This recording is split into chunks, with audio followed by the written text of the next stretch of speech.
Shalom Obracha, Shavua Tov, Mazal Tov, Eliyahu Navi, Zachor Tov. Que vous passez une très bonne semaine. L'histoire que je vais vous raconter ce soir, c'est une fois, lorsque mon père, Alav Shalom, il a décidé de quitter le Maroc pour immigrer en Israël avec toute la famille.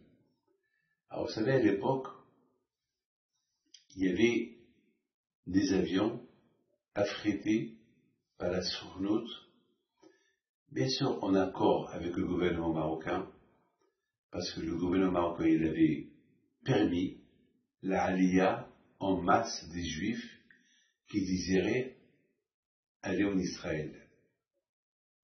Il faut savoir que le royaume du Maroc, c'est un royaume que toujours ils étaient très gentils avec les juifs. Donc les portes elles étaient ouvertes. Il y a ceux qui ont immigré en France, il y a ceux qui ont immigré au Canada, il y a ceux qui sont partis au Venezuela, il y a ceux qui sont partis en Israël, mais la plupart des juifs marocains, ils ont fait la aliyah en Israël, la plupart.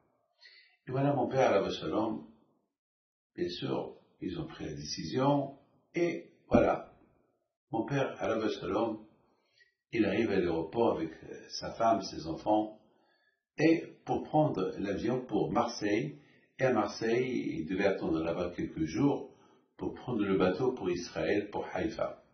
Et voilà, à cette époque, c'était interdit de prendre de l'argent du Maroc, faire sortir de l'argent, pas plus d'une certaine somme.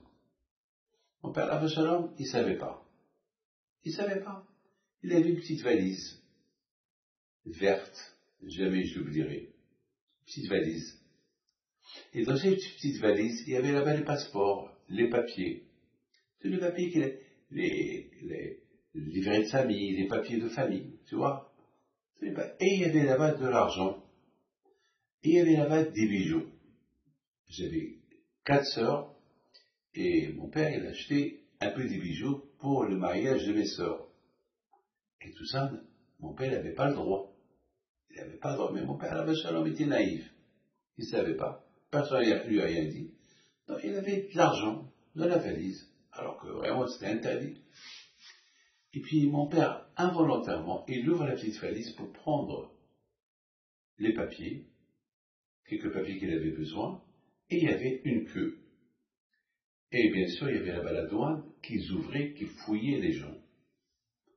Et voilà celui qui était derrière mon père, il dit à mon père, mais Rabbi Moshe, mais ils vont tout vous prendre.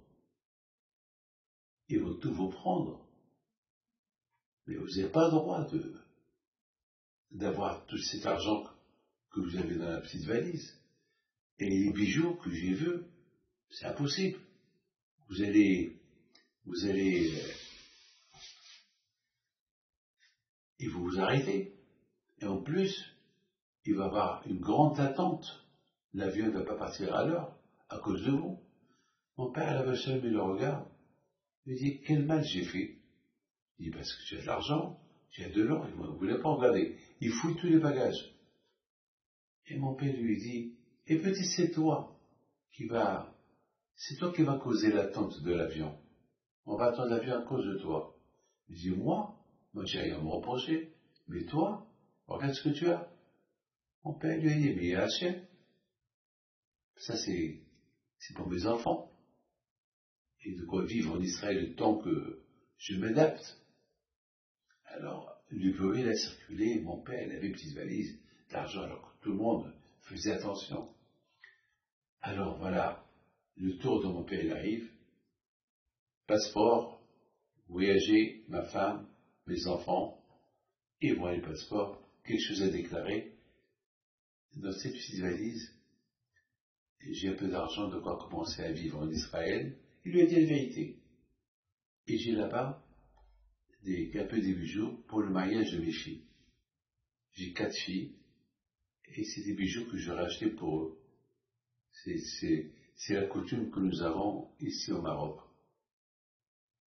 Le douanier lui dit, ouvre la valise. Il ouvre la valise, ils étaient deux, il regarde l'argent, il regarde les bijoux, il regarde ce qu'il y a, on dirait qu'ils n'ont rien vu. Il ferme la valise, il dit, passez. C'était un miracle. Celui qui était derrière mon père, mais toi c'est son tour. Il lui dit, tu as quelque chose à déclarer? Il lui dit, non, rien. Ouvre, il ouvre, il n'y a rien du tout. Et soudainement, ce que jamais se s'est passé, il lui dit, entrez dans la chambre, on veut vous fouiller. Il leur a dit, mais pourquoi me fouiller? Vous avez fouillé personne. Non, mais toi, on veut te fouiller. Il est rentré dans la chambre. Et ils ont commencé à le fouiller. Et ils ont vu qu'il avait, là où il y a la ceinture, de l'argent, des bijoux, des diamants. Mais bien sûr, non seulement qu'ils l'ont tout confisqué, mais ils l'ont gardé en garde à vue. Il a fallu que la sournoute se mêle pour le libérer. Et ils ont tout laissé, bien sûr. Et il rentre dans l'avion. Il va chez mon père. Il dit à mon père, Rabbi Moshe, c'est moi. C'est à cause de moi que l'avion a tardé. Je vous demande pardon. Tout ce que j'ai perdu, Kapara, mais Baruch Hashem, il me manque rien du tout. Mais j'ai appris une leçon. La leçon que j'ai appris, que les tzadikim, ils sont proches d'Hachem. Et dès que j'arrive en Israël, je vais t'apporter un très important don. Je saurai comment vous trouver Rabbi Moshe. Alors maintenant, faites-moi une bracha. Excusez-moi si je vous ai manqué le respect. Mon père Lavachan lui a dit, Hashu Shalom, je ne vous ai pas insulté. Je vous ai simplement dit, vous avez dit que je vais causer le retard de l'avion. Et moi, je vous ai dit, peut-être ça va être vous, pas moi. C'est tout. Mais une parole d'un tzaddik esor, elle fait l'effet. De toute façon, le monde entier a appris qu'avec un tzaddik, on ne rigole pas. Que le bon Dieu vous protège et vous donne la santé. Amen.